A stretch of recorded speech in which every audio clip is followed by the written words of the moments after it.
MALEFICIUM by Louise Dearden.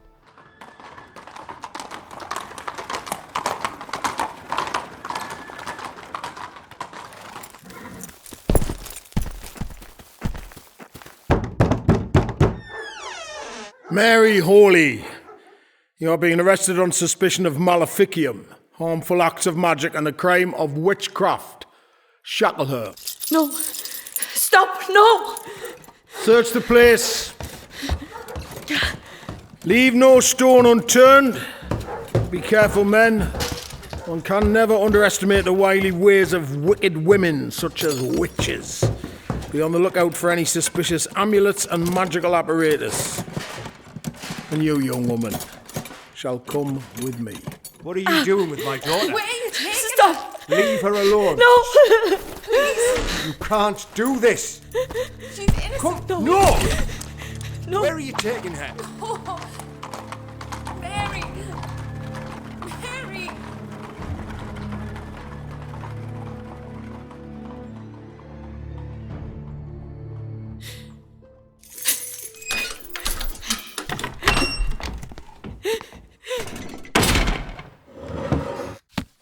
Mary, place your hand upon the four Gospels of God and swear to tell the truth about yourself and others. I swear to tell the truth. The honest, God-fearing people of this glorious country deserve to live in peace and harmony. I'm sure you would agree. However, there are two scourges that plague our peaceful populace: witches and reivers. Both are an evil that must be uprooted. The reivers rape and pillage our good land, and most go unpunished for their misdeeds. But witches shall not.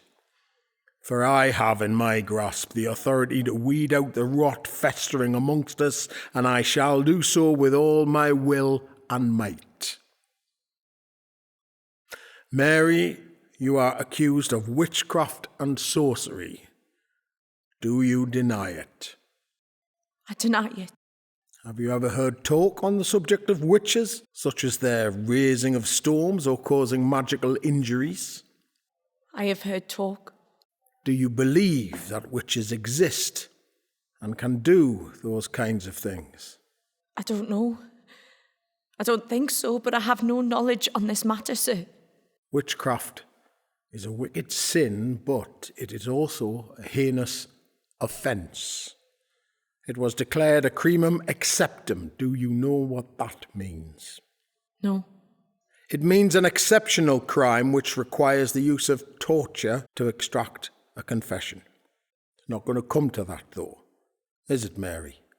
A bright young woman such as yourself, who seems to have control of all her faculties, surely knows better, and knows that the sensible thing to do in such circumstances is to answer my questions promptly and honestly, and a swift resolution can be attained. You understand? Yes? Yes. Yes, what? Yes, I understand, sir. Then we shall begin. This is Mistress Hardwick. She is to assist me in the examination. These things are always easier if you do not resist. Stand up, please. Unfetter her. Remove her gown.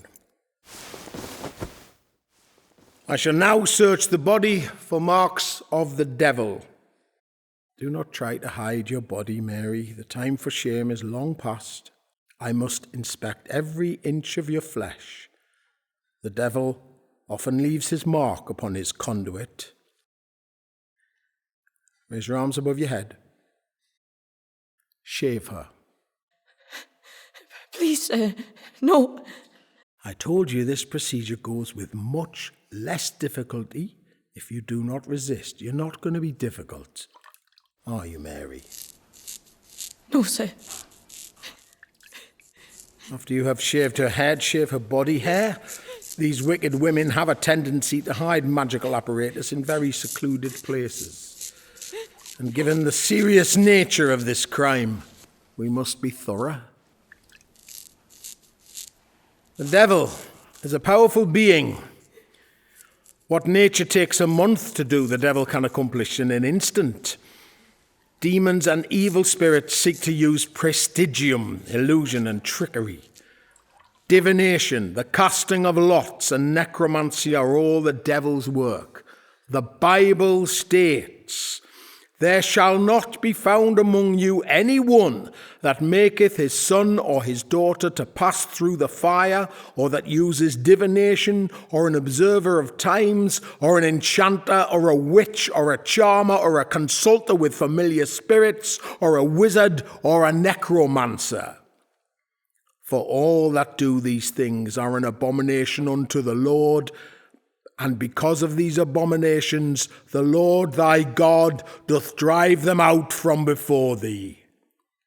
Mary, this divine task has been bestowed upon my head. It is my job to ascertain the truth, to compile the evidence against you, and examine the facts of the case. And let me tell you, I have an uncanny knack of seeking out the sorcerers among us.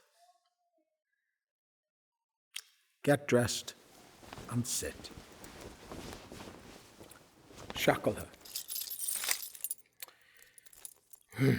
Well, let us begin at the beginning. That's as good a place as any.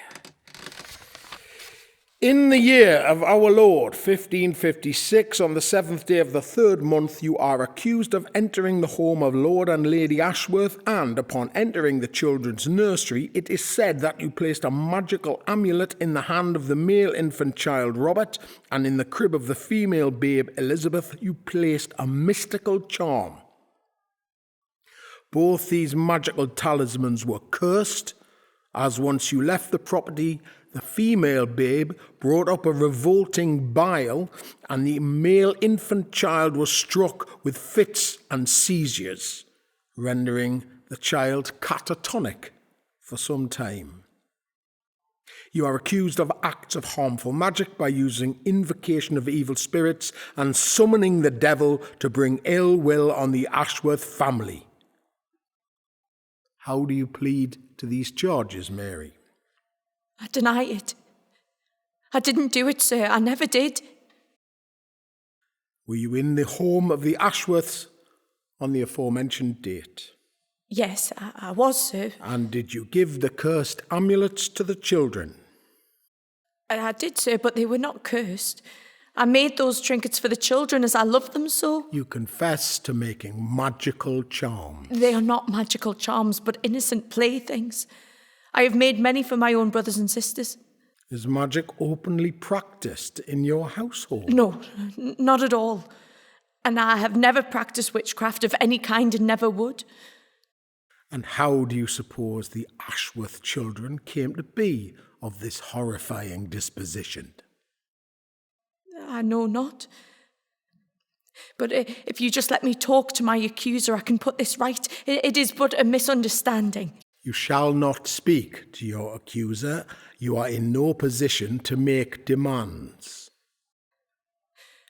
I just mean if I could talk to them, tell them it wasn't me. The due process of law will determine whether you are telling the truth. How do you explain that moments after you gave the Ashworth children the cursed charms, they were struck with such violent ailments? I am not sure, sir. The Ashworths maintain you have been visiting their home for many months.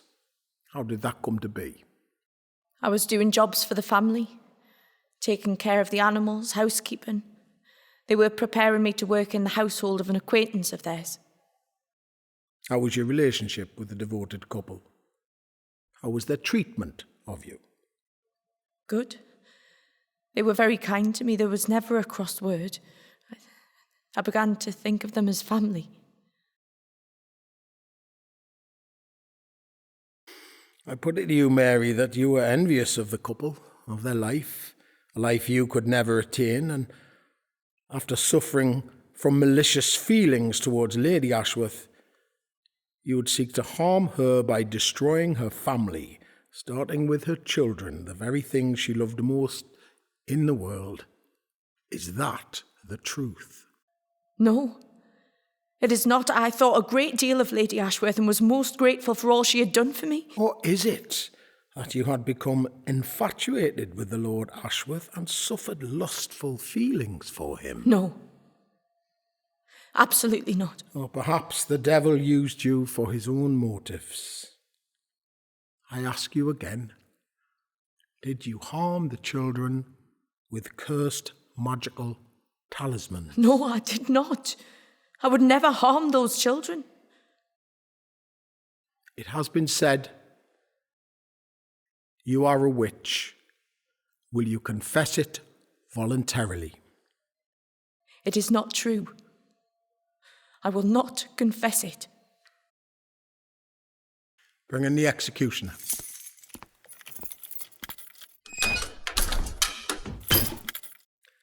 You know what this is, Mary? No. This is a thumb screw.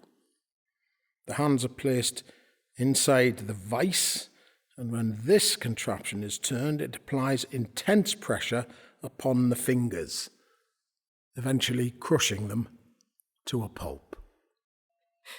Please, no, sir. I'm not guilty. Please don't do this. If I could just talk to the Ashworth, sir. The family do not wish to speak to you.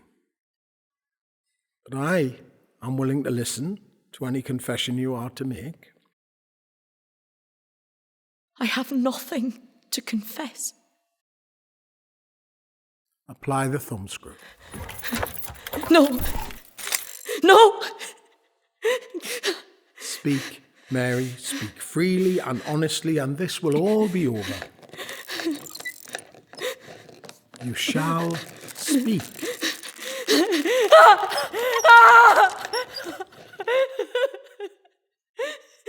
Speak. Speak.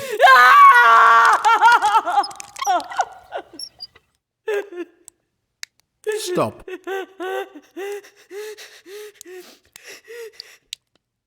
At least we know she bleeds. Have you nothing to say? How did the children come to be in that condition, Mary? I don't know. Maybe it was Lady Ashworth. Are you suggesting that Lady Ashworth made her own children unwell? To what end? I don't know. But I had often heard her complaining of the children. You make allegations against Lady Ashworth, young woman. No, sir. Lady Ashworth maintained that she welcomed you into her home many times, that you played with the children, kept them in good company, that she bonded with you in the most profound way, and yet you slander her good name. The Ashworths are prominent, well-respected members of our community. I'm sorry, sir. I meant no ill will. I'm so very tired. I've been kept awake in this prison cell for what feels like an eternity. I am delirious, sir. I know not what I say. I should like to sleep. A rest would clear my mind. You shall rest when you meet your Maker, miss. God is not done with you yet. Would you like to confess? I have nothing to confess. Again.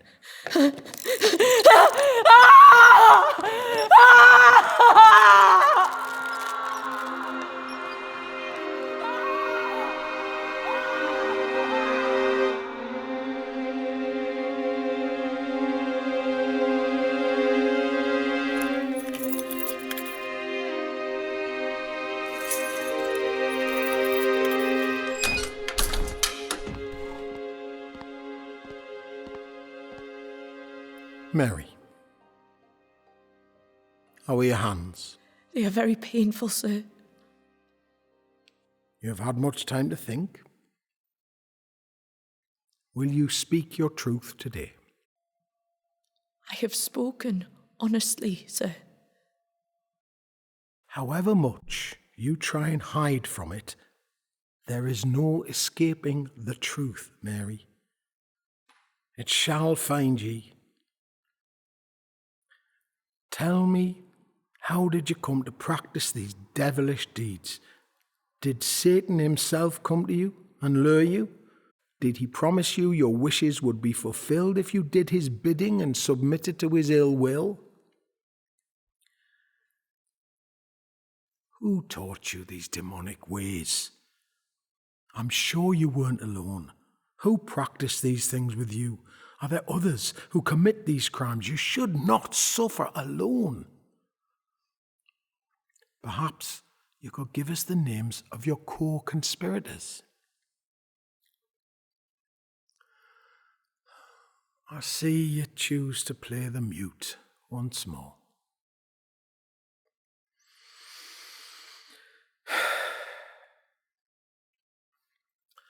Ready the rock. Please, sir. No, I am innocent. I promise you I did not commit these crimes. I love those children, I do, please. No! Strap her in. The rack has a tendency to make even the most stubborn confess their crimes. Tied at one end by your hands and the other by your feet. When this lever is turned, it will gradually tear you apart, limb from limb. Not many can withstand its dreadfulness. Begin. Confess your sins.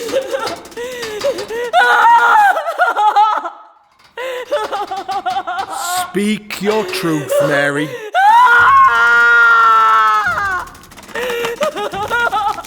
Confess. I confess!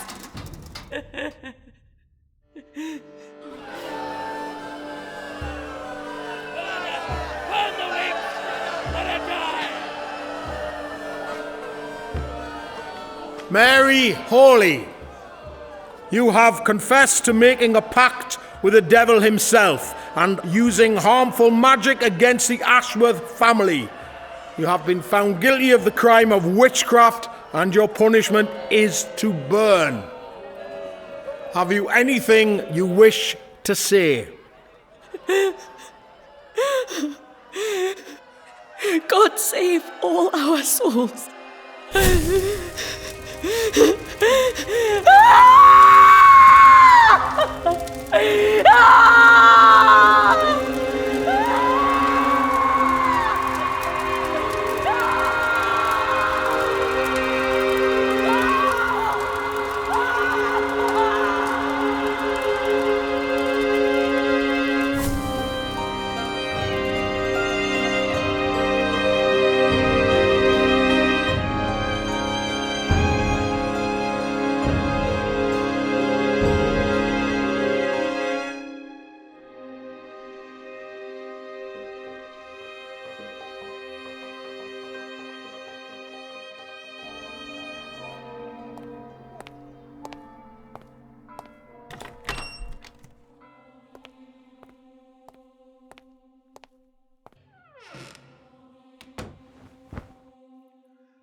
Forgive me, Father, for I have sinned.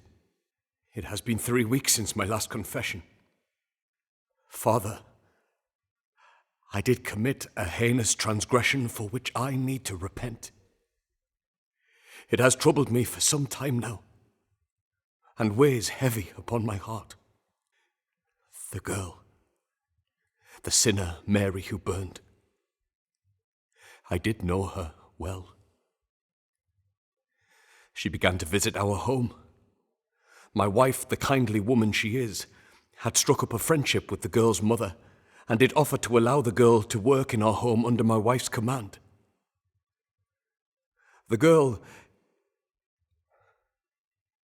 Mary, she grew very fond of my wife and the children, and I grew fond of her. In truth, I did lust after her. She took my breath away, and I was excited by the thought of touching her flesh, my lips against hers, of our bodies becoming one, and such was the intensity of my feeling I could not help myself. An unseen force like no other compelled me, and it was the most powerful force on earth. And the feeling was not unrequited, for we began an affair. I committed adultery in the eyes of the Lord. But when I kissed her, I felt something I've never felt before, yet I knew it was wrong. I knew it to be sinful, but I could not control my urges. Every time we were alone together, we melted into each other, and it felt like the most natural thing in all the world. I soon discovered that she was with child, and I knew the child was mine. The day in question she came to our house, my wife was out that day visiting her sister. Mary gave the children the amulets, which she had done many times before. She often made playthings for them.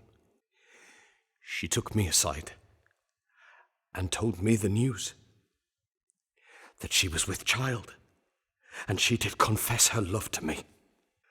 I urged her to leave. I promised that I would speak to her that evening, but inwardly I was in panic. I feared she would become a problem, and I could see no other way out of the situation. So I concocted the story.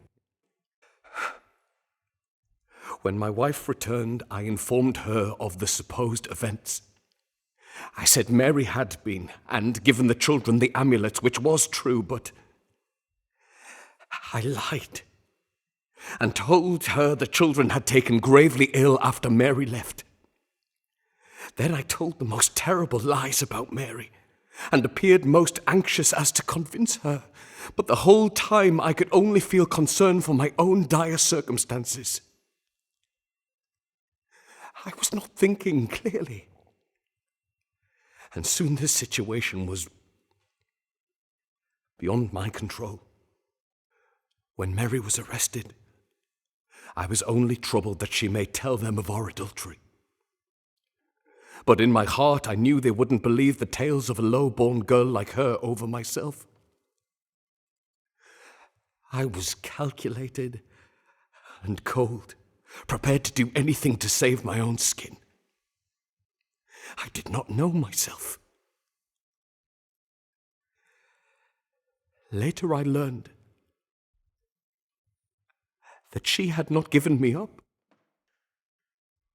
Whatever stories she had to tell to save her sorry soul, even to the last moment of torture and torment, she kept our secret and took it and our child to the grave. But I fear she haunts me. And I worry every day that I will be punished by the Lord. And my wife, I wonder if she questions my word. She's been so distant with me, she almost recoils to my touch. I am in turmoil, Father. I fear she knows the truth. But more than that, I fear for my soul. Father, I need to be absolved.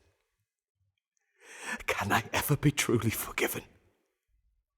Or am I damned to carry the burdensome weight of my misdeeds for the rest of my sorrowful life? Please, tell me. Father.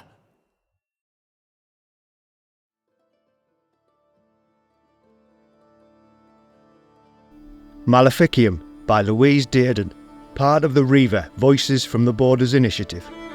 Performed by Jude Nelson as Mary Hawley, Jim Kitson as the Inquisitor, and Jamie Brown as Lord Ashworth. Directed by Jake Murray. Recording, editing, sound and music by Paul G. Clark. Assistant Director Lowena Olver. Recorded at Hatfield College Chapel, Durham. With thanks to Anne McLarnon and James Armitage. Produced by Elysium Theatre Company. Funded by the National Lottery Heritage Fund, Northumberland County Council and Durham University.